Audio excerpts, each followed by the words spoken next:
सूरदास। दो नेत्र नहीं है उनके, लेकिन बिना नेत्रों के भी ठाकुर जी के उस स्वरूप का दर्शन करते हैं जो नेत्र वाले भी नहीं कर सकते।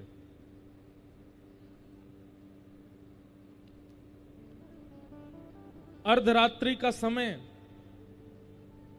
और सूरदास जी के पास कोई सेवक बैठा था। सूरदास जी कुछ गा रहे थे, आंख नहीं है सूरदास जी की। सेवक ने पूछा, सूरदास जी आपको ठाकुर जी दिखते हैं? बोले हाँ, मुझे ठाकुर जी ही दिखते हैं और कोई नहीं दिखता। अच्छा तो एक बात बताओ, अभी ठाकुर जी कहां हैं? इस समय अर्धरात्रि हो रही है, बताओ अभी ठाकुर जी कहां हैं और क्या कर रहे हैं? तो सूरदास जी जोर से हंसन लगे और हंसते हुए बोले, ठाकुर जी गिरिराज जी के पास में एक गांव है, वहां गांव में एक गोपी, वो पूरे घर को भोजन प्रसाद पवा दे, सबन को सुवा दे और रात में रोज अपने घर पर चूल्हा चेताए करके और गरम गरम रोटी बनाए के रोज बाट निहारे कि ठाकुर जी कभी आओ, आकर के मेरे घर को प्रसाद पाओ। मंदिर में तो रोज एक साई भोजन मिलता होगा आपको, मैं नई नई सामग्री बना करके पवाऊंगी, ठाकुर जी आप आओ। ठाकुर जी वही गोपी के यहां गए और वाके हाथ से रोटी खा रहे हैं, हाथन की बढ़िया पानी लगा करके रोटी बनाई है, वही पा रहे हैं ठाकुर जी, अभी मुंह दिख रहे हैं। सेवक बोला, कहां पर रहती है ये गोपी? बोले पास में एक गांव है, वहां गांव में एक पोखर है, उस पोखर के पास में 3रे नंबर को घर है, वही घर में है। आधी रात में ही वो सेवक भागा और जैसे ही जाकर के उसने जाके देखा तो वहां क्या दिखता है कि चूल्हा ठंडा हो गया है और वो जो गोपी थी ना, वो अचेत अवस्था में थी, नेत्रों से अविरल अश्रुधार गिर रही थी और बड़ी सुंदर सुगंध आ रही थी उसके घर में। जाकर के सेवक ने कहा, अरे सखी तू इतनी आनंद में कैसे, कहा भयो? तो वो कहवे कि अरे इतने दिनाते पुकार रही, इतने दिनाते बुला रही, आज मेरे घर साक्षात नंद नंदन आए और मेरे हाथ से रोटी पाए करके गए, आज मोकू सुख प्रदान करके गए, अपनों बना करके गए, मेरी सेवा स्वीकार करके गए हैं। उस सेवक ने जब ये बात सुनी दौड़ करके गए और श्री सूरदास जी के चरणों में प्रणाम किया। बोले भगवान आप धन्य हैं, आपके पास नेत्र नहीं है लेकिन आपको प्रत्यक्ष पता है कि ठाकुर जी कहां क्या लीला कर रहे हैं, कैसे। मुझे और कुछ नहीं जानना, केवल इतना बताइए कि आप बिना नेत्रों के ठाकुर जी का यह अनुभव कैसे कर लेते हैं कि वो कहां क्या लीला कर रहे हैं। तब सूरदास जी कहते हैं ये पद जो अभी हम गा रहे थे, भरोसा किसमें? दृढ़ चरणन केरो, अपने गुरु के प्रति प्रगाढ़ भरोसा, गुरु के प्रति अखंड भरोसा, गुरु आज्ञा के प्रति अविचल विश्वास, उसका ये प्रमाण है कि मैं नेत्र ना होते हुए भी ठाकुर जी की लीला का अनुभव कर लेता हूं, दर्शन कर लेता हूं। ये भैया की आवाज ने कम है, सके तो देख लियो। भरोसो दृढ़ चरणन केरो। तो ऐसे पावन दिवस पर हम लोग आज कथा श्रवण कर रहे हैं, ये हमारा परम सौभाग्य है। कल हम लोगों ने महात्म की चर्चा श्रवण की, जिस महात्म में भक्ति ज्ञान वैराग्य की पुष्टता की कथा सुनाई गई। साथ ही आत्मदेव ब्राह्मण के यहाँ कैसे एक बालक ने दुष्टता को प्राप्त किया और श्रीमद् भागवत की कथा से ही उनकी प्रेत योनि से निवृत्ति हुई। इस प्रकार महात्म महत्व सुनाया गया भागवत जी का। आज से प्रथम स्कंद की कथा प्रारंभ है, सब लोग ध्यान से श्रवण करें। ओम नमो भगवते वासुदेवाय कि जन्माद्यस्य तोन्वयादितरतः चार्थे स्वविज्ञ स्वराट तेने ब्रह्म हृदय आदि कवये मुह्यन्ति यत्सूरयः तेजो वारि मृदां यथा विनिमयो यत्र त्रिसर्गो मृषा धाम्ना स्वेन सदा निरस्तकुहकं सत्यं परम धीमहि। प्रथम स्कंद का प्रथम श्लोक अनेक अर्थों के साथ में व्याख्या की जाती है। कृष्ण परक अर्थ है, राम परक अर्थ है, निर्गुण ब्रह्म परक अर्थ है, सगुण ब्रह्म परक अर्थ है इस श्लोक का। परंतु एक बड़ी विशिष्ट बात है,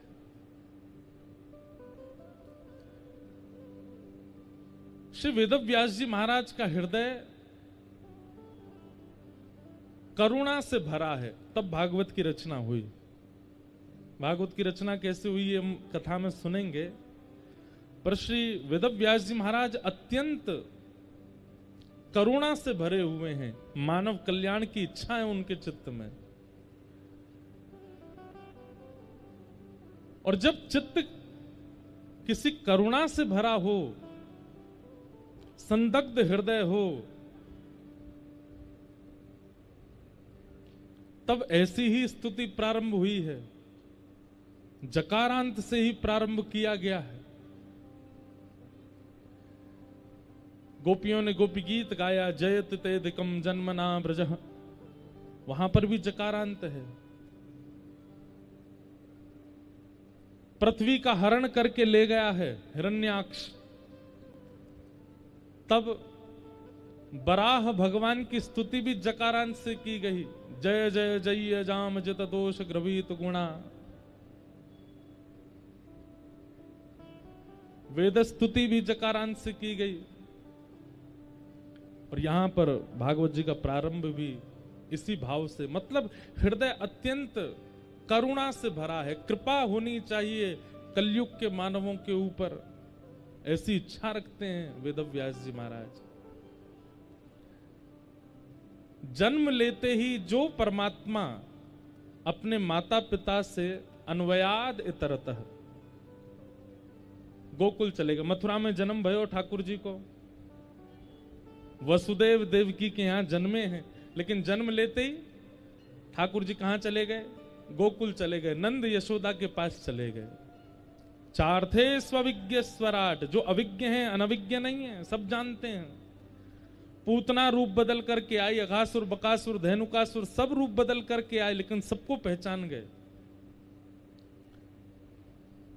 अब इसमें कई भक्ति भाव भी छुपे हैं। जैसे अन्वयाद तरतः ठाकुर जी चले गए, इसका मतलब क्या है? संयोग और वियोग, और भक्ति ही नहीं, किसी भी वस्तु के प्रति प्रेम हो, वो वियोग जब तक नहीं होगा तब तक उसका अभाव आप नहीं देखोगे, तब तक वह प्रेम पुष्ट नहीं होगा। रोटी की कीमत वो ज्यादा जानते हैं जिनको रोटी पाने को नहीं मिलती। जल की कीमत वो ज्यादा जानते हैं जिनको नहाने के लिए भी जल नहीं मिलता।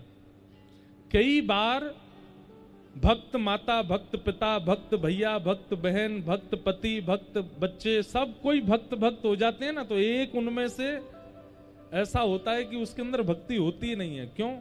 बहुत सहजता में मिल गई। पूरी अयोध्या का इतना सुंदर वर्णन किया गया, लेकिन फिर भी मंथना नहीं बदली, उसके चित्त में तनिक प्रेम नहीं आया। तो कभी कभी वियोग का होना बहुत जरूरी है। आप लोग वृंदावन से दूर रहते हैं और वृंदावन से बहुत प्रेम करते हैं, तो वृंदावन से जो दूरी है ना, ये वरदान है आपके लिए कि आप दूर रहते हो, इसीलिए वो प्रेम और बढ़ रहा है। जो लोग वृंदावन में नित्य रहते हैं, वृंदावन में ही उठते, वृंदावन में ही सोते, वृंदावन में ही खाते, कहीं ना कहीं वृंदावन इतना मात्रा में उनको प्राप्त हो गया कि वो वृंदावन के मूल रूप को पहचान नहीं पाते। हम अपनी बात कर रहे हैं, हम व्यास मंच से वृंदावन के स्वरूप का वर्णन इसलिए कर पाते हैं क्योंकि वृंदावन से दूर रहते हैं, क्योंकि वृंदावन में जन्म लेकर के भी वृंदावन से बहुत बाहर रहने का अवसर मिलता है, मतलब वियोग। तो ठाकुर जी जन्म लेते ही माता पिता से दूर चले गए, इसका मतलब क्या है? भक्ति जीवन में आए और आकर के अगर विरह ना देवे तो समझिएगा भक्ति पुष्ट नहीं होगी आपकी। विरह तो होगा, व्याकुलता तो होगी, सबको तो नहीं, पर हां 7वें दिन जब कथा विश्राम होगी यहां पर कई लोगों का चित्त बहुत व्याकुल हो जाएगा कि अब हम कैसे करें, अब हम क्या करेंगे, अब तो कथा पूरी हो गई, अब कैसे निकलेगा समय। ये विरह व्याकुलता आवश्यक है। किसी की भक्ति में यदि वो जो चाहता है वो मिल जाता है। उसकी इच्छा हुई कि ठाकुर जी का उत्सव करना है, कर लिया। उसकी इच्छा हुई ठाकुर जी का श्रृंगार करना है, कर दिया। ठाकुर जी को बद्रीनाथ ले जाना है, ले गया। आप जैसा भक्ति में विचार करते हैं वो वैसा पूर्ण होने लग जाता है। इसका मतलब आपको वियोग नहीं मिला, और वियोग ना मिलने के कारण भक्ति पुष्ट नहीं हो पाती। भक्ति की पुष्टता में तो वियोग आवश्यक है। तो ठाकुर जी अपने माता पिता को, जन्मदात्री माता पिता को छोड़ के अन्वयाद इतरतः गोकुल चले गए। और वहां भी कैसे रहते हैं? बोले चार थे स्वविज्ञ स्वराट, सबसे विज्ञ हैं। कौन आर्थी है, कौन अर्थार्थी है, सबसे विज्ञ हैं, सब जानते हैं। और कैसे हैं? बोले स्वराट, कृष्ण परक अर्थ है। गोपियां कभी कभी ठाकुर जी से मक्खन छुपा करके अंधेरे में धर देती हैं। लाला अंधेरे ते भय लगे, भीतर ना आवे को। लेकिन ठाकुर जी कैसे हैं? बोले स्वराट। एक कृष्ण करणामृत ग्रंथ है, उसमें विल्लु मंगल जी वर्णन करते हैं, बहुत ध्यान से सुनिएगा। हमारी किशोरी जी राधा रानी और ठाकुर जी को प्रकाश में नहीं देखती हैं। जब निकुंज में लीला होती है तो किशोरी जी ठाकुर जी को लेकर सघन वन में जाती हैं, जहां पर गहरा वन हो, सूर्य का प्रकाश भीतर ना आ पाता हो। एक दिन गोपियों ने पूछा, हे श्यामाजू, एक तो श्याम सुंदर पहले से ही इतने कारे, ये सांवरे हैं, ऊपर से आप इनको अंधेरे वन में ले जाती हो, बिल्कुल जहां सूर्य का प्रकाश नहीं आ, इसीलिए हमारे ठाकुर जी का नाम कुंज बिहारी। कुंज बिहारी मतलब जो ऐसे लता पत्रों की कुंज के भीतर रहते हैं, उनका नाम है कुंज बिहारी। ठाकुर जी प्रकाश में नहीं रहते, सूर्य के नीचे नहीं रहते, वृक्ष के नीचे रहेंगे, कुंज निकुंजों में रहेंगे, सघन वन में रहेंगे। तो किशोरी जी से पूछा कि आप ठाकुर जी को सघन वन में क्यों ले जाती हो? तब किशोरी जी कहती हैं, अरे मैं तो को कहा बताऊं, ये नंद जी को लाला प्रकाश में जितना सुंदर लगे ना, ये अंधेरे में बातें ज्यादा सुंदर लगे। बोले क्यों? बोले ज्यों ज्यों अंधेरो है तो जावे, ज्यों ज्यों सघन वन प्रकट होवे, त्यों त्यों कृष्ण के जो वास्तविक अंग की कांति है। ठाकुर जी का वर्ण भी कृष्ण है और कांति भी कृष्ण है, मणि की तरह चमकते हैं ठाकुर जी।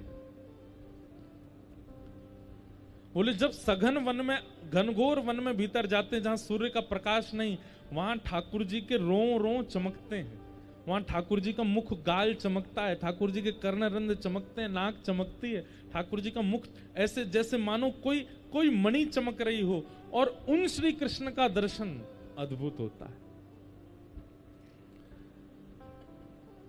तो विल्लु मंगल जी कहते हैं कि ठाकुर जी जितने अंधेरे में जाते हैं, जितनी अमावस्या की रात होती है, श्याम सुंदर उतने ज्यादा प्यारे लगते हैं। क्यों? क्योंकि उनकी कांति कृष्ण है। स्वराट, ठाकुर जी को प्रकाशित होने के लिए सूर्य चंद्र की आवश्यकता नहीं है, वो स्वयं से प्रकाशित रहते हैं। कई लोगों को आपने देखा होगा, आप लोग तो इतनी सभा में नहीं जाते, हम तो बहुत सभाएं करते हैं, कथा ही करते हैं। किसी किसी व्यक्ति की कांति ऐसी होती है कि सभा में 1000 लोग हैं लेकिन वही दिखता है और किसी पर दृष्टि नहीं पड़ती। उससे बढ़िया वस्त्र पहन के कोई आ जाए, उससे बढ़िया दिखने वाला कोई आ जाए, हुष्ट पुष्ट आ जाए, लेकिन एक व्यक्ति की मुखमंडल की कांति ऐसी होती है कि हजारों में वो अकेला दिख जाता है। और विशेष रूप से संतों में आप इस चीज का दर्शन करोगे। आप हजारों की तादाद में जब देखोगे किसी को, तो एक महापुरुष जो जिसका भजन श्रेष्ठ है, जिसकी भावना श्रेष्ठ है, वो अलग ही दिखेगा सबसे। क्यों? क्योंकि भजन मुख में नहीं होता, नाम में, जीव में नहीं है, उसकी कांति में आने लग जाता है। ठाकुर जी की कांति कृष्ण है, कर्षतीत कृष्ण, जो कर्षण करे, आकर्षण करे, अपनी ओर खींचे, ऐसी कांति है श्री कृष्ण की। आप लोग वृंदावन दर्शन किए बिहारी जी का, राधा रमण जी का, राधा वल्लभ जी का। राधा वल्लभ जी का जैसा वर्ण है, यदि वैसा वर्ण हमारा हो जाए, बिल्कुल वैसा ही रंग हो जाए हमारा, तो हमारी स्थिति क्या होगी? जब हम रोड पे निकलेंगे, गली मोहल्ले में जाएंगे, परिवार के रिश्तेदारों या सब कहेंगे देखो अंधेरा आ गया। साक्षात काली मां की प्रतिमूर्ति। लेकिन राधा रमण जी को देखो कितने प्यारे लगते हैं, इतने काले हैं फिर भी प्यारे लगते हैं। हमारे संसार में गोरा होना प्यारा होता है, गोरा होना सुंदर होता है, पर हमारे ठाकुर जी को देखो, बिहारी जी देखो, अब जाके थोड़ी शांति आई पीछे से है। बोलो वृंदावन बिहारी लाल की। ठाकुर जी की कांति कैसी है? श्याम वर्ण के।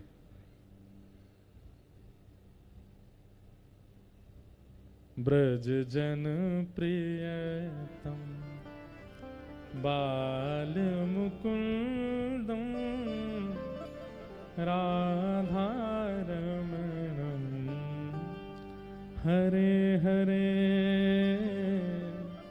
राधा रमणम हरे हरे। केसर तिलकम कृष्ण वरणम केसर तिलकम कृष्ण वरणम केसर तिलकम कृष्ण वरणम केसर तिलकम कृष्ण वरणम राधा रमणम हरे हरे राधा रमणम हरे हरे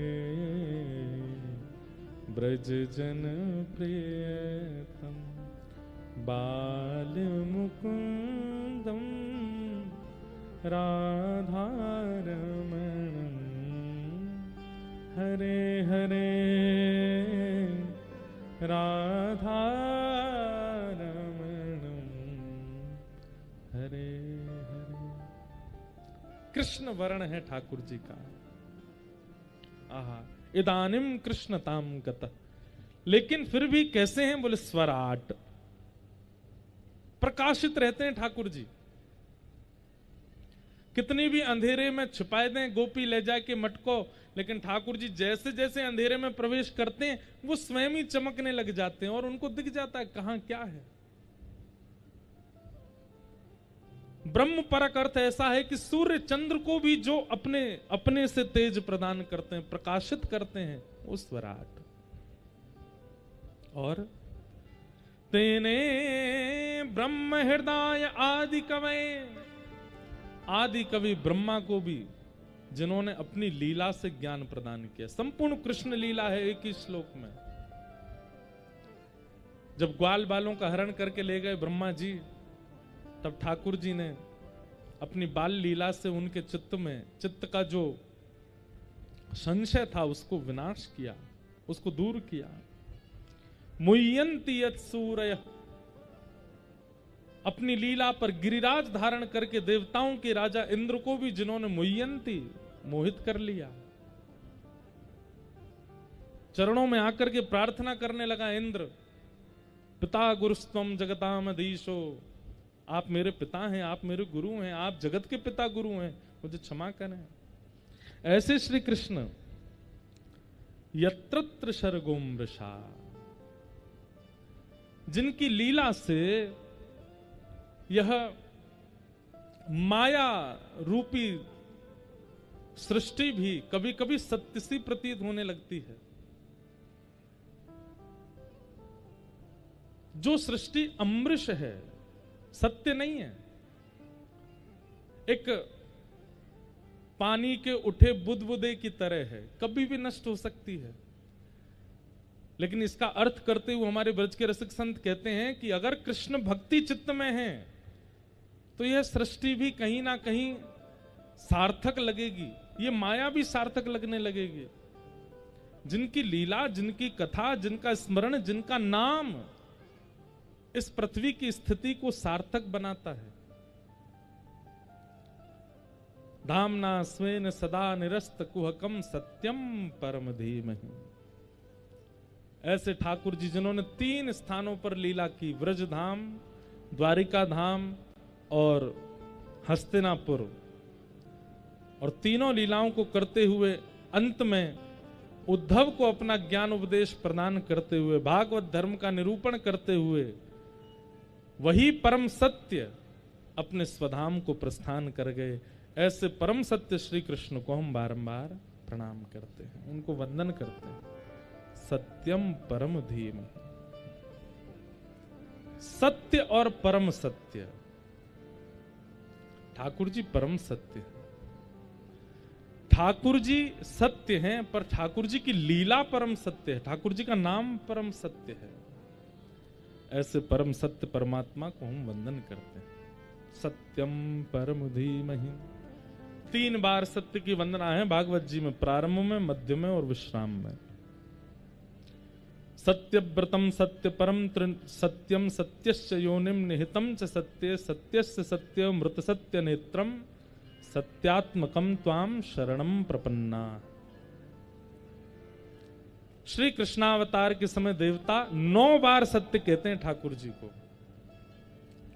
और अंत में भी सत्यम परम धीमहि कह करके मानो सत्य सत्य सत्य 3 बार आदि मध्य और अंत में कह करके वेदव्यास जी कहते हैं कि श्री कृष्ण अंश नहीं है, श्री कृष्ण कला नहीं है, श्री कृष्ण परिपूर्ण अवतार है भगवान का। इसलिए उनके शरण में, आपको बताएं, आद्य गुरु शंकराचार्य जी की हम चर्चा कर रहे थे, जो स्वयं शंकर हैं। आपकी माता जी के अंतिम काल में आद्य गुरु शंकराचार्य जी ने भी भगवान श्री कृष्ण की लीला सुनाई अपनी मैया को, और सुंदर कृष्ण ठाकुर जी की लीला के ऊपर सुंदर एक स्तोत्र रच करके मां को सुनाया, और अंतिम श्वास निकलने से पूर्व साक्षात श्री कृष्ण के दर्शन करा दिए अपनी मां को, तब वैकुंठ की प्राप्ति हुई मां को। श्री कृष्ण साक्षात पर ब्रह्म है, साक्षात परिपूर्ण ब्रह्म है। अब आप लोग कहेंगे, एक बात हमारी बहुत ध्यान से सुनिएगा, कई बार प्रश्न होता है कि भगवान श्री कृष्ण जब परब्रह्म थे तो फिर ऐसी कभी कभी कहीं कहीं हल्की लीला क्यों की उन्होंने? गोपियों के साथ रास विहार करके प्रश्न चिन्ह छोड़ गए, अनेक 16,108 विवाह करके प्रश्न चिन्ह छोड़ गए।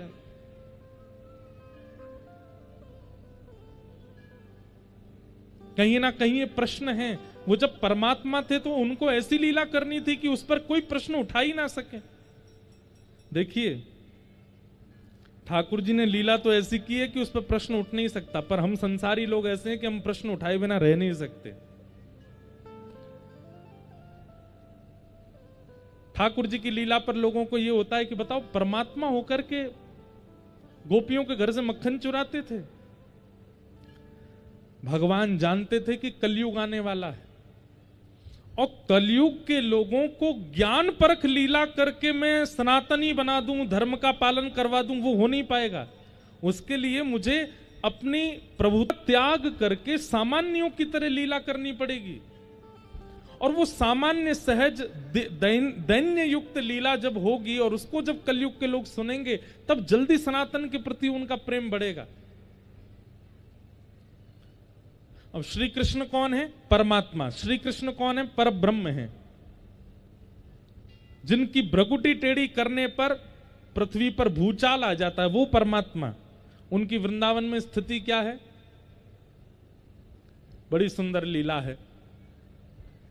एक गोपी यशोदा मैया के पास आई, मैया ते आके बोली, मैया मेरे घर में आज पूजन होएगा। ब्रजभाषा समझोगे आप लोग? मेरे घर में आज पूजन होएगा। मैया बोली, अच्छा तो मैया आपके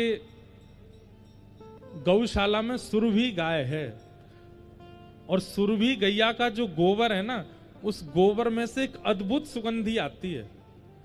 तो मेरा मन है कि आपकी सुरभि गैया को गोबर में अपने घर ले जाऊं और वही को चौका करूं, तब पंडित जी आके वैदिक मंत्र बोले और अनुष्ठान होएगा घर पे। आपकी आज्ञा हो तो मैं सुरभि को गोबर ले जाऊं। 9 लाख गैया है यशोदा मैया के यहाँ। मैया बोली, ये कोई पूछवे की बात है? अरे गोबर कोई पूछ के लिए हो जाए? सामने गौशाला, इतनी गैया हैं, गोबर कर रही हैं, जा सुरभि को ले थोड़ा बहुत गोबर ले जा अपने घर। लेकिन ये सारी बातें ठाकुर जी सुन रहे थे भीतर खड़े खड़े। ठाकुर जी निकल के बाहर आए, मैया जी तेने कहा कियो? मैया बोली, कहा भैया तेने वह गोपी को कैसे कह दे कि तू गोबर ले जा? मैया बोली, लाला तू भी ऐसी बात करे, तू तो ऐसे यहाँ पूछवे आगो जैसे वो सोनो ले जा रही हो, चांदी ले जा रही हो, रत्न ले जा रही हो। अरे मैया तू बहुत बोरी है, तू जाने ना है तो को पता 33 कोटि देवता गैया में रहे में? बोले हाँ। बता लक्ष्मी कहाँ रहे वे? यशोदा मैया बोली, लक्ष्मी तो गोबर में रहे। तो बोले तेने अपनी घर की लक्ष्मी दे दी, दूसरी गोपी है और यूं कह रही है सोनो तो दियो ना, चांदी तो दियो ना। मैया जा घर में गैया को गोबर ना गिरे ना, वहां घर ते लक्ष्मी चली जाए, और तेने अपनी घर की लक्ष्मी दे दी वाह, मैं तो ना ले जान दूंगा। यशोदा मैया हंसने लगी, अच्छा तो तू जा, तू गोपी से बात कर ले। अब ये पर ब्रह्म की लीला है, परमात्मा की लीला है। सुनो, ठाकुर जी गए गोपी के पास, जाके खड़े है गए, एरी गोपी, हाँ लाला, ऐसी ऐसी मुफ्त में ले जाएगी तू गोबर है? कछु दे के जानो पड़ेगा तो है। गोपी बोली, लाला गोबर की कोई रकम होवे, गोबर को कोई दाम होवे? अरे हम गोकुल में रहे जहां लाखों गौवंश, वाको नाम गोकुल है, अनेकों गोबर हैं सब जगह, लेकिन मोको तो सुरभि को गोबर चाहिए, हमारे लेवे आ गई, और या को कोई दाम थोड़ी होयो करे। ठाकुर जी बोले, नहीं हम तो दाम लेंगे। बता गैया कौन की? बोले लाला तेरी। या गैया ने जो चारों खाए वो चारों कौन को? बोले लाला तेरो। वह चारों को पैसा दे के खरीद के कौन लाया? बोले हमारे पिताजी। वह चारे को कौन ने खाया? वो गैया ने। गैया ने खा के भीतर गोबर बनाए के कियो, तो गोबर कौन को? लाला गोबर भी तेरो। तो तू कैसे ले जाएगी? छोड़ यहीं पे। नहीं ले जान दे रहे। गोपी बोली, लाला मेरे घर उत्सव होएगा। बोले दाम दे दे और ले जा। बोले कहा दाम दूं तू बता। बोले तू जितनो गोबर ले जाएगी उतनो अपने घर को मक्खन दे जा। हमारे यहाँ गोबर के बदले मक्खन मांग रहे हैं। जितनी परात गोबर ले जाएगी उतनी परात भर के मक्खन दे जा। गोपी बोली, लाला मक्खन तो बहुत महंगो होवे, मक्खन की गोबर ते कहा तुलना? बोले ना, हमारा तो गोबर भी मक्खन के समान है, ना है तो कभी रोटी पे चुपड़ के खाई लियो, हमारे गोबर है। आनंद आ जाएगा तो। गोपी बोली, अच्छा ठीक है मैं मक्खन दे जाऊंगी, मुझे जान दे। अब गोपी जैसी परात उठाए के ले जाने लगी। ठाकुर जी बोले, एक बात बता, अब तू कितनों गोबर ले जाएगी, बाकी गिनती कौन करेगा? गोपी बोली, गिनती तो लाला तो ये करनी पड़ेगी। ठाकुर जी बोले, भाई मैं अभी तक विद्यालय गयो ना हूं, मुझको गिनती आवे ना है, मुझे तो गिनती ना आवे, मैं किस करूंगा? गोपी कछु और रास्ता बता, गिनती कैसे होएगी? तो गोपी बोली, अच्छा लाला एक बात बताओ। बोले हाँ, मैं जितनी परात उठाऊंगी, तो जैसे एक परात उठाऊंगी तो वहां मैं तेरे नेक्स्ट 100 गोबर निकाल के तेरे गाल पे चिपका दूंगी, और जितनी बार गोबर ले जाऊंगी उतनी बार गोबर निकाल तेरे मुंह पे चिपका दूंगी, और अंत में यशोदा मैया ते तू गोबर गिनवा लियो कितनी बिंदी है, उतना मक्खन दे जाऊंगी। ठाकुर जी बोले, हाँ जे बात, जे बढ़िया। अब गोपी गोबर उठावे, वहां में से नेक्स्ट 100 गोबर को टीपा निकाल के ठाकुर जी गाल पे चिपका दे, ठाकुर जी के माथे पे चिपका दे। हर बार जितनी बार, अब गोपी के काम तो हो चुका पूरा, जितना गोबर चाहिए उतना ले जा चुकी है, लेकिन ठाकुर जी के गाल पर गोबर लगाने में इतना सुख मिल रहा, बार बार आ रही है, यहाँ लगा दे, कभी यहाँ लगा दे, कभी यहाँ लगा दे, कभी नाक के ऊपर और ठाकुर जी भी इतने आनंद से लगवा रहे हैं कि आज तो मेरे मुंह में पानी आ रहा है। दूसरी गोपी के घर तक मक्खन आवेगो, घर पे आनंद आवेगो। ठाकुर जी इतने प्रसन्न है रहे हैं, जैसे कोई बालक को पिताजी कहते हैं चॉकलेट दिलाऊंगा तो बालक उछलने लगता है, चॉकलेट मिलेगी, ऐसे ठाकुर जी बड़े आनंद में आज हमारे घर दूसरी गोपी के घर तक मक्खन आवे को। कमी नहीं है घर में, लेकिन बच्चों का स्वभाव है दूसरे के घर की सामग्री ज्यादा बढ़िया लगती है। इतने में गोपी ने कहा कियो, अब की बार जब गोबर उचायो तो लाला के बगल में जाए के नेक वो परात टेढ़ी कर दी और वो गोबर सबरो ठाकुर जी के मुंह पे ही गिर गो, सबरो मुंह पे गिर गो। जैसे ही मुंह पे गोबर गिरो, ठाकुर जी दौड़े दौड़े गए, देख मैया देख, या गोपी ने कहा कियो, देख मेरे संग कहा कर दियो, पूरे ठाकुर जी गोबर में है गए। यशोदा मैया लेके बैठी लाला को अपने सुंदर वस्त्र से जैसे ही मुंह पहुंचने लगी, ठाकुर जी मैया मैया रुक जा रुक जा रुक जा, मेरे मुंह मत पहुंचियो। बोले क्यों, छोटी छोटी बिंदी लग रही है भीतर, तेने पहुंच दियो सबरी मिट जाएंगी और फिर गोपी उतनो मक्खन ना देवेगी, नेक अचक अचक के साफ कर। यशोदा मैया जोर से हंसन लगी, बोले वारे लाला, तेरे घर में घी को कुआ है, तेरे घर में मक्खन के पहाड़ खड़े हैं, लेकिन फिर भी दूसरी गोपीन के घर को मक्खन खावे को तू कैसो आदि है। ना मैया तू धीमे ते हटा, बिंदी ने गिन कितनी बिंदी है और उतनी बिंदी मुझको बता दे, मैं बाकी यहां तो मक्खन लेके आऊंगा। ये हैं ठाकुर जी, ये वो परमात्मा हैं जिनके मुस्कुराहट से पूरी संसार बन जाता है और जिनके जरा सी भ्रकुटी टेढ़ी करने पर नूतन प्रलय हो जाता है, जिनकी श्वास लेने पर समुद्र में तूफान आ जाते हैं, जिनके बैठ जाने से सूर्यास्त हो जाता है, जिनके खड़े होते ही सूर्य उदय हो जाता है, जिनके नेत्रों पर सारा ब्रह्मांड नृत्य करता है, वो परमात्मा ब्रज में जाकर के ऐसी लीला करते हैं, अपनी प्रभुता भूल जाते हैं, अपनी श्रेष्ठता भूल जाते हैं। क्यों? ताकि हम कलयुगी जीवों को सामान्य लीला से भक्ति के मार्ग पर ला सकें। ज्यादा ज्ञान परक और ज्यादा वैदुष्य परक लीला नहीं की ठाकुर जी ने, ताकि हम कलयुग के लोगों को भक्ति मार्ग स्वीकार करने में कठिनाई ना हो। इसलिए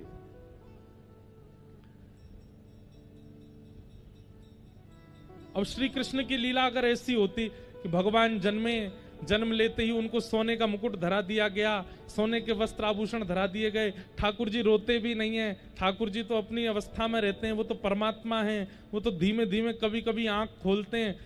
4 महीना के ठाकुर जी सिंहासन पर बैठ के दुनिया को दर्शन देते हैं, फिर भीतर चले जाते हैं, ध्यान में बैठ जाते हैं। अगर ऐसी लीला ठाकुर जी की होती तो कृष्ण से कोई प्रेम नहीं कर पाता। ये प्रेम क्यों कर रहे हो आप ठाकुर जी से? क्योंकि वे अपनी प्रभुता त्याग करके लीला कर रहे हैं, अपनी प्रभुता छोड़ करके लीला कर रहे हैं, और उस लीला को करने का एक ही उद्देश्य, मुझे और आपको प्रेम भक्ति मार्ग प्रदान करना।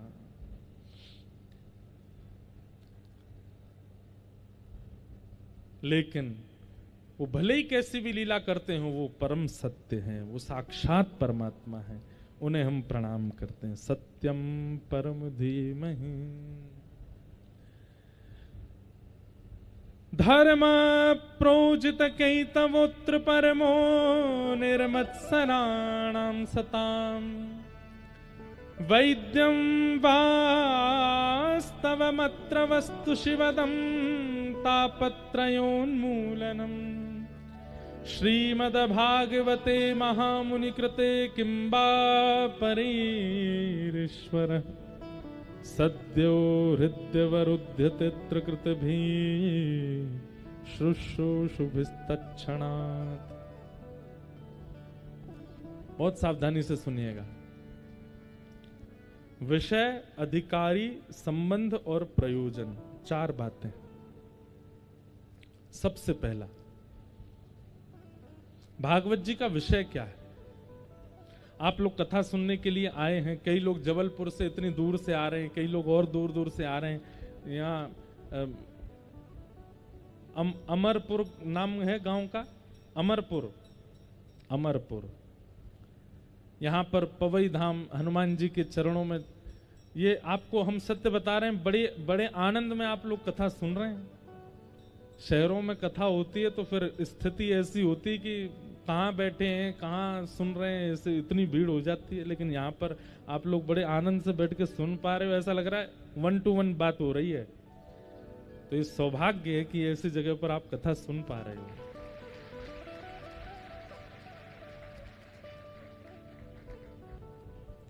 भागवत का विषय क्या है? तो धर्म प्रोजित कई तवोत्र परमो, हमारे चित्त में, सुनने वाले श्रोताओं के चित्त में परम धर्म का उद्दीपन होना, यही भागवत का विषय है। बहुत सावधानी से सुनिए सब लोग। सुनने वालों के चित्त में परम धर्म का उद्दीपन होना। लेकिन हमारी ऐसी कोई क्रिया जिससे मैं तो संभल गया, मेरा परिवार तो संभल गया, लेकिन बाकी सब बिखर गए, वो अधर्म है। जैसे पात्र होता ना, कटोरा, कटोरी, थाली, वही है धर्म का स्वरूप। उसमें रोटी भी आ जाओ संभाल लेते हैं, दाल डाल दो, सब्जी डाल दो, लड्डू डाल दो, गुड़ डाल दो, मिर्च डाल दो, सलाद डाल दो, सबको थाली संभाल लेती है। और जितनी विकसित होगी उतनी सामग्री डाल दो, सब संभाल लेगी, किसी को भी फैलने नहीं देती। यही है धर्म का स्वरूप। हम अपने जीवन का ऐसा निर्माण करें कि हम सबको संभालने में सक्षम हों, सबको धारण करने में सक्षम हों। हमारी ऐसी क्रियाएं हों, ऐसी विचारधाराएं हों, ऐसे कर्म हों जिससे सब समझ जाएं, वो धर्म है। और परम धर्म क्या है जिसके लिए यहां भागवत जी कह रही हैं? परम धर्म किसे कहते हैं? स्वयं ऐसी क्रिया करना जिससे सब समझ जाएं, ये धर्म है। पर स्वयं करते हुए औरों को भी प्रेरित करना, ये परम धर्म है। इसको परम धर्म कहते हैं। जैसे कि सूरदास जी, सूरदास जी ने अपना कल्याण तो किया, लेकिन सूर सागर ग्रंथ लिख करके गए, उसके माध्यम से आज तक कितनों का कल्याण हो रहा है, ये परम धर्म है। मीराबाई अपना कल्याण तो किया, लेकिन अपने कल्याण के साथ साथ ऐसा निर्माण करके गई मीराबाई पद पदावलियों का, उससे आज तक हम सबका कल्याण हो रहा। गोस्वामी तुलसीदास जी अपना कल्याण तो किया। होती हैं, वो कहती हैं आपातकालीन स्थिति में विमान में हवा की प्रेशर कम होने पर अपने आप मास्क ऊपर से लटक जाएंगे। यात्रियों से निवेदन, पहले अपना मास्क पहने, फिर अपने बगल वाले का मास्क पहना में। यही है परम धर्म। कथाएं सुनकर के, भक्ति मार्ग में आकर के, धर्म के मार्ग पर आकर के पहले स्वयं को धर्मावली बनावें और उसके बाद जिससे मिलें प्रयास करें कि उसके चित्त में भी भक्ति मार्ग, धर्म मार्ग प्रकट हो। आद्य गुरु शंकराचार्य जी ने क्या किया? यही तो किया। और केवल 31-32 वर्ष की आयु में सब कर दिया, ज्यादा समय नहीं लगा आद्य गुरु शंकराचार्य जी को। तो भागवत जी का विषय क्या है? परम धर्म चित्त में प्रकट करना। अपने कल्याण की स्थिति तो आप सबकी हो, लेकिन अपने कल्याण के साथ साथ ये भी विचार करें, हम जिससे मिलते हैं, हम जिससे बात करते हैं, जिसके संपर्क में आते हैं, उसके चित्त में भी परम धर्म प्रकट हो। एक बात बोलें, हमसे तो ये काम बन जाता अपने आप ही।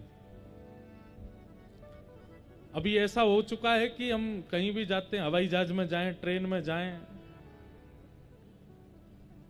तो 5-6 लोग अगर मिले हैं ना, तो उनमें से 3 लोग तो जय श्री कृष्ण राधे राधे बोलते ही मिलेंगे।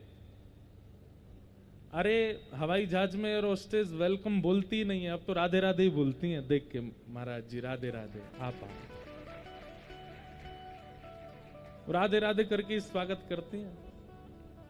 और अब तो सब जानने लग गए, पहचान जाते हैं सब जगह। औरों को तो पैसा दे करके भोजन देते हैं, हमको तो फ्री में ही सेब अनार केला दे जाते हैं, बोले महाराज जी आप तो प्रेम से पाओ। तो परम धर्म का मतलब क्या है? जैसा देश वैसा वेश नहीं, जैसे हम वैसे सब हो जाएं, ये परम धर्म है।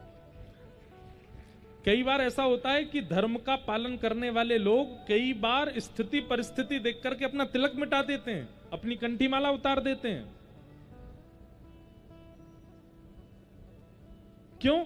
वहां पर अलाउ नहीं है, वहां के लोग स्वीकार नहीं करते। तो ऐसे स्थान को आप कैसे स्वीकार कर सकते हो जहां पर आपकी भक्ति स्वीकार ना की जा रही हो?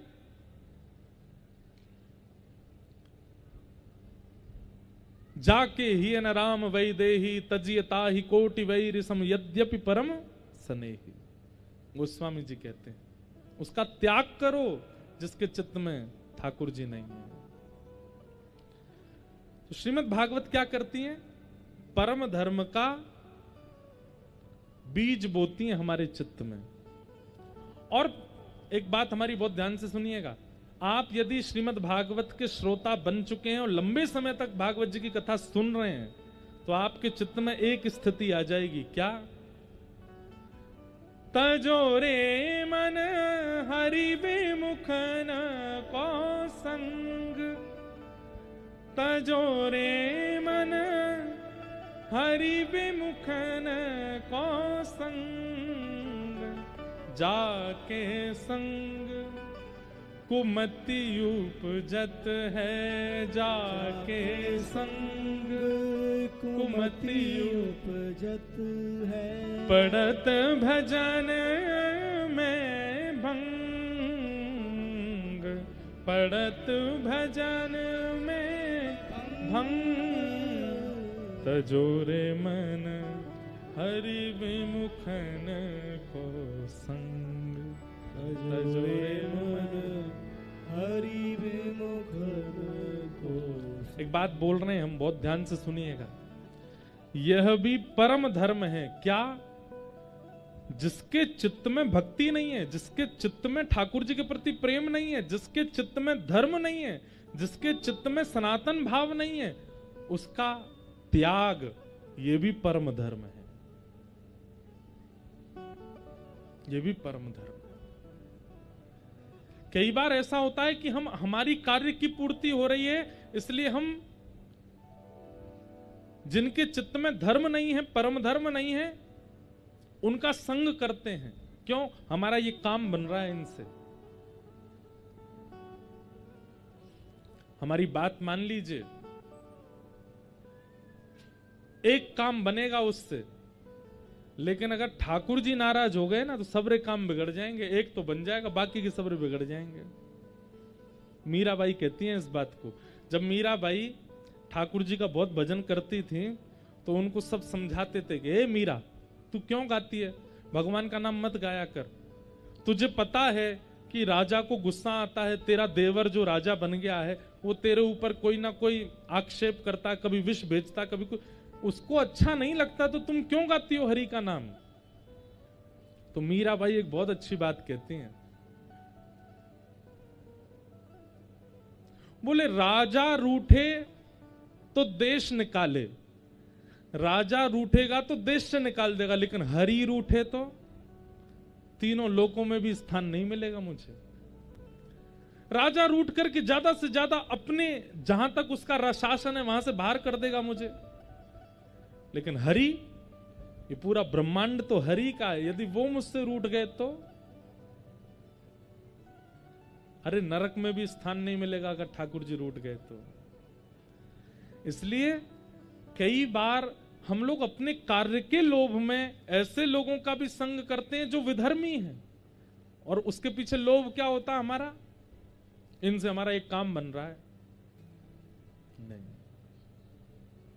कई बार हम ऐसी जगह कथा करने चले जाते हैं, वहां के जो कथा पूरा व्यवस्था आदि करने वाले यजमान हो चाहे जो हो, उन लोगों के अंदर ना तो श्रद्धा है, ना प्रेम है, ना भक्ति है, ना समर्पण है। केवल यश कीर्ति और धन अर्जन के लिए कथा करा देते हैं। अब ऐसे में हम क्या करें? तो हम फिर उनको प्रधान ना मान करके उस स्थान को और उस स्थान के जो श्रोता आ रहे हैं उनको प्रधान मान के कथा पूरी करते हैं। 7 दिन निकले और हम चले, जाके हिय न राम वै देहि तजिय ताहि। और हम अपनी कथा में स्पष्ट रूप से कह देते हैं मंच से, धन अर्जन के लिए, प्रतिष्ठा पाने के लिए, समाज में हमारा नाम हो जाए, इसलिए 4 लोगों में हमारी ख्याति हो जाए, इन सब क्रियाओं को मद्देनजर रखते हुए जो कथा का क्रम कराते हैं ना, ठाकुर जी भी फिर उनसे कहते हैं, अच्छा स्वार्थी, अपने स्वार्थ के लिए कथा करा रहा है। कथा पूरी होते ही फिर ठाकुर जी विपरीत शनि 7.5 चलाते हैं उसके ऊपर। तो इसलिए कथा श्रवण और कथा कराने के पीछे कोई और उद्देश्य नहीं होना चाहिए, प्रेम लक्षणा भक्ति बस। कई बार हरि विमुख लोगों से पाला पड़ता है हमारा भी, लेकिन ऐसी जगह श्रीमद् भागवत जी में ही वर्णन किया गया एकादश स्कंद में कि जब हरि विमुखों से मिलो और कुछ समय आपको रहना ही है उनके साथ, तो कैसे रहो? मौनमास्ताम, मौन रहो, हाँ जी करते रहो, अपने कार्य को पूर्ण करके वहां से प्रस्थान करो। पर हरि विमुख और हरिजन विमुख इनका संग नहीं करना, ये परम धर्म है। धर्म प्रोजित कई तवोत्र परमो निर्मत सनानाम सताम।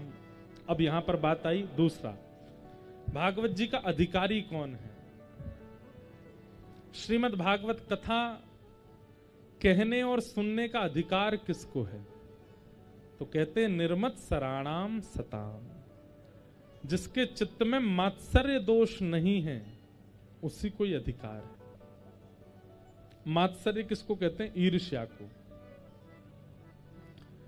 किसी की उपलब्धियां सुन करके, किसी का यश गौरव सुन करके, किसी की प्रतिष्ठा सुन करके यदि आपको उससे ईर्ष्या होती है,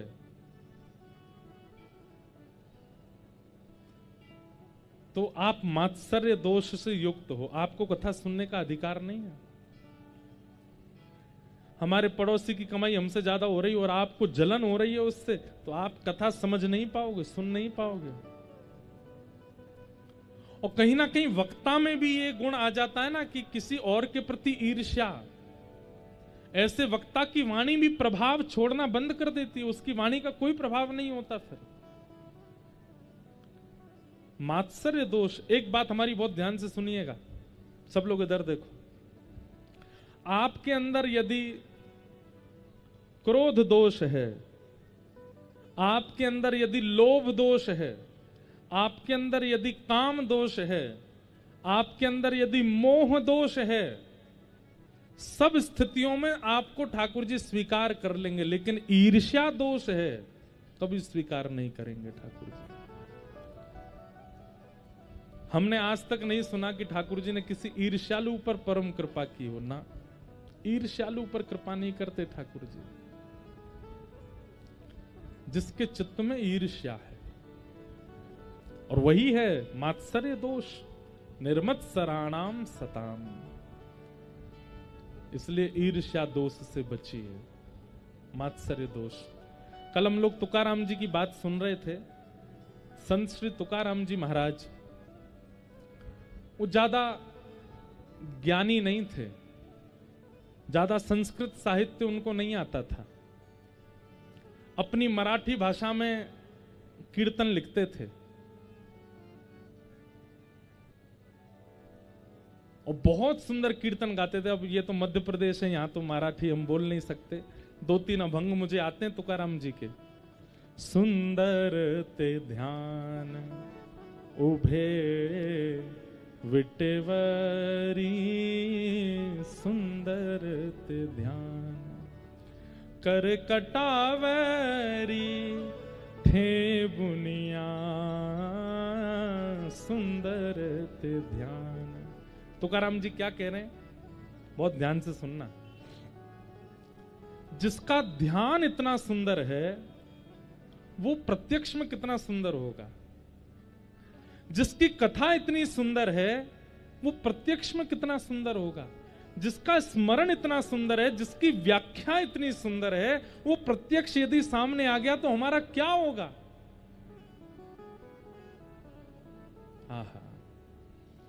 तुकाराम जी महाराज बहुत ज्ञानी नहीं थे, लेकिन अब ज्ञान भी दो प्रकार का होता है। एक तो होता है केवल शास्त्रीय ज्ञान और एक होता है व्यवहारिक ज्ञान। कई लोगों को शास्त्रीय ज्ञान तो बहुत होता है, लेकिन व्यवहार में, लेकिन विचार में, लेकिन किसी की समस्या के समाधान में शून्य होते हैं वो।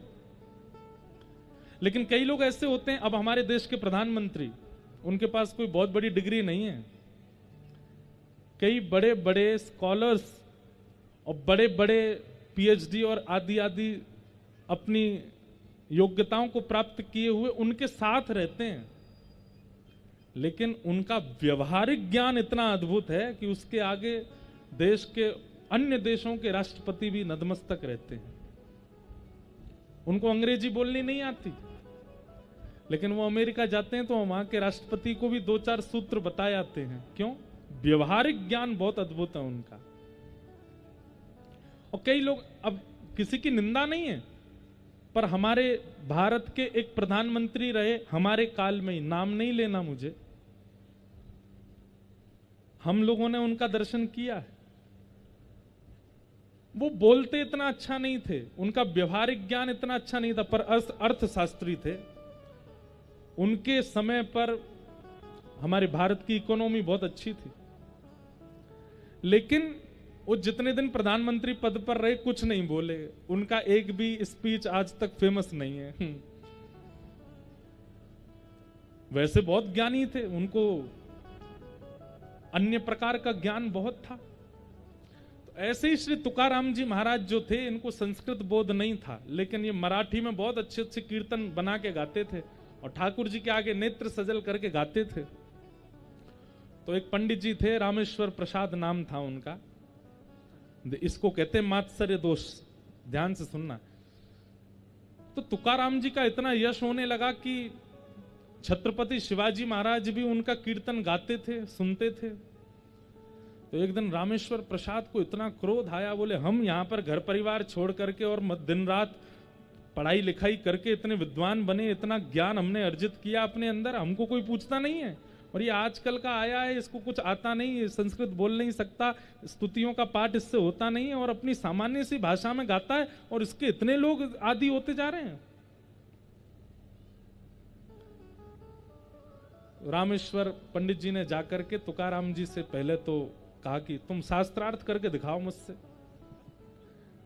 तुकाराम जी बोले मैं शास्त्र नहीं जानता, अर्थ क्या करूंगा आपके आगे। तो उन पंडित जी ने क्या किया, तुकाराम जी ने जो ग्रंथ लिखा था ना अपनी सामान्य भाषा में, वो ग्रंथ उठा करके लेकर के गए और एक तालाब में जाके फेंक दिया। बोले कोई अस्तित्व नहीं है इसका, सामान्य सी सरल भाषा में लिख दिया है, ये कोई ज्ञान है? आओ हमारे साथ, हमसे पढ़ो, हम तुम्हें ज्ञान देंगे, हमारे शिष्य बन जाओ। तुकाराम जी बोले हम तो आपके सदा शिष्य हैं, सदा आपके दास हैं, नाथ, उसमें कुछ कहना तो नहीं है, पर वो भाव जो आपने जल में प्रवाहित कर दिए वो मेरे हृदय के भाव थे। भले ही सामान्य भाषा में थे, लेकिन ऐसा नहीं कि उनका अस्तित्व नहीं है। और रामेश्वर पंडित जी तो वो सारे ग्रंथ फेंक करके चले गए। जैसे ही आप गए, तुकाराम जी के नेत्र सजल हो गए, क्योंकि अपने जीवन की सारी पूंजी गाई थी ठाकुर जी के लिए उन्होंने। रामेश्वर पंडित जी के शरीर में एक विचित्र प्रकार का रोग हो गया, और वो रोग ऐसा हुआ कि उनको कभी कभी बैठे बैठे ऐसा लगता था कि जैसे उनका शरीर किसी ने जला दिया हो। ऐसी ज्वलनशीलता होती, खूब लेप लगाते, चंदन लगाते, नदी में स्नान करते, जहां दिखता कुछ भी नहीं था, लेकिन जलन पूरी होती थी उनको। वैद्यों के पास गए, बड़े बड़े औषधालयों में गए, लेकिन कहीं भी ठीक नहीं हो पाए।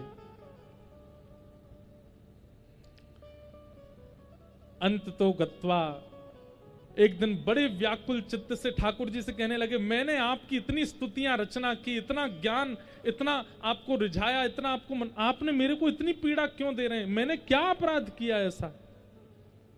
एक बात सुनेंगे हमारी,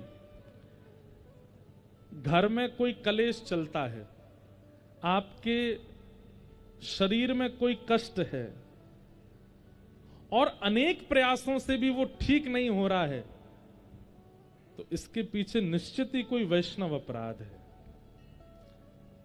आपने किसी वैष्णव का अपराध किया है, किसी भक्त का अपराध किया है, जिसके कारण ये हो रहा है। उसी समय आपने खूब वैद्यों के चक्कर लगा लिए, खूब डॉक्टरों के पास चले गए, खूब प्रयास करने पर भी वो व्यवस्था ठीक नहीं हो, ठाकुर जी के सामने जाइएगा, हे नाथ मैंने किसी वैष्णव का अपराध किया है, या तो मुझे स्वप्न में या मुझे सांकेतिक रूप से आप बता दीजिए कि किसका अपराध हुआ है।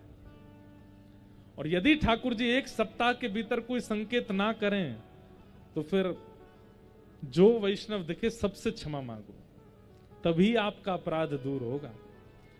नहीं तो अनेक प्रयास करने पर, अनेक व्यवस्थाएं करने पर, अनेक औषधि लेने पर भी आपका रोग या कलेश या ग्रह कलेश ये सब ठीक ना हो, समझ जाना किसी भक्त का आपने अपमान या अपराध किया। रामेश्वर पंडित जी के साथ वही होने लगा, जलन जावे ही नहीं शरीर के। ठाकुर जी के आगे जाकर रोने लगे, मैंने आपकी इतनी स्तुतियां गाई, मैंने आपके इतने वक्तव्य किए, मैंने आपकी इतनी कथाएं सुनाई, आप मुझे इतना कष्ट दे रहे हो, मैंने क्या किया? तब ठाकुर जी ने स्वप्न में आकर के कहा, मेरे परम भक्त श्री तुकाराम जी महाराज का आपने अपमान किया। वो भाव राज्य में रह करके मेरी सेवा करते हैं, भाव राज्य में रह करके मेरे लिए पद लिखते हैं। वो ज्ञानी नहीं है, उनको इतना आता नहीं है, उनको इतना बोध नहीं है शास्त्रों का, तो आप उनको कुछ नहीं समझते और आप जाकर के उनका अपमान कर रहे थे। और अपमान तो किया, ये तो एक बात, उनके जो ग्रंथ थे उसको प्रवाहित कर दिया आपने। आपके शरीर की ज्वलन तब दूर होगी जब आप तुकाराम जी के पास जाकर के नतमस्तक होकर के क्षमा मांगोगे। रामेश्वर पंडित जी तुरंत गए, तुकाराम जी के आगे जाकर के क्षमा मांगी, कान पकड़े। तुकाराम जी ने गले से लगाया, नहीं नहीं भगवान आप ऐसा मत करो, लेकिन मुझे बहुत खेद है कि मैंने जो पद लिखे वो सब बह गए, सब नष्ट हो गए। तभी ठाकुर जी ने तुकाराम जी को अंतर हृदय में आकर के प्रेरणा देकर के कहा, नहीं तुकाराम तुम जाओ अभी जाकर के उस सरोवर में देखो। और जैसे तुकाराम जी ने जैसे सरोवर में जाके देखा तो तुकाराम जी के द्वारा लिखे गए जितने भी पद थे वो ऐसे तैर रहे थे जैसे कमल, कमल पर कितनी भी बूंद आ जाए वो उसको गीला नहीं करती, ऐसे सारे पत्र कमल के भांति हो गए और उन पर जल का कोई प्रभाव नहीं और सब सुरक्षित हो गए। तुकाराम जी ने सबको लेकर के हृदय से लगाया। इसका मतलब क्या है, ये कथा हमने क्यों सुनाई? मात्सर्य दोष, दुनिया में जितने दोष हैं, काम, क्रोध, लोभ, अहंता, ममता आदि आदि जो भी आपके अंदर दोष हैं, सब एक तरफ और ईर्ष्या एक तरफ। बाकी जितने भी दोष हैं उन सबके साथ ठाकुर जी आपको स्वीकार कर लेंगे। ठाकुर जी ने क्रोधियों को भी स्वीकार किया है, कामियों को भी स्वीकार किया है, मोहियों को भी स्वीकार किया है, अनेक अनेक दोष युक्तों को ठाकुर जी ने स्वीकार किया, लेकिन ईर्ष्यालु को स्वीकार नहीं किया। एक कथा आप मुझे नहीं सुना सकते कि किसी के चित्त में ईर्ष्या थी लेकिन वो रोज मंदिर जाता तो ठाकुर जी ने उसको स्वीकार कर लिया, कभी नहीं।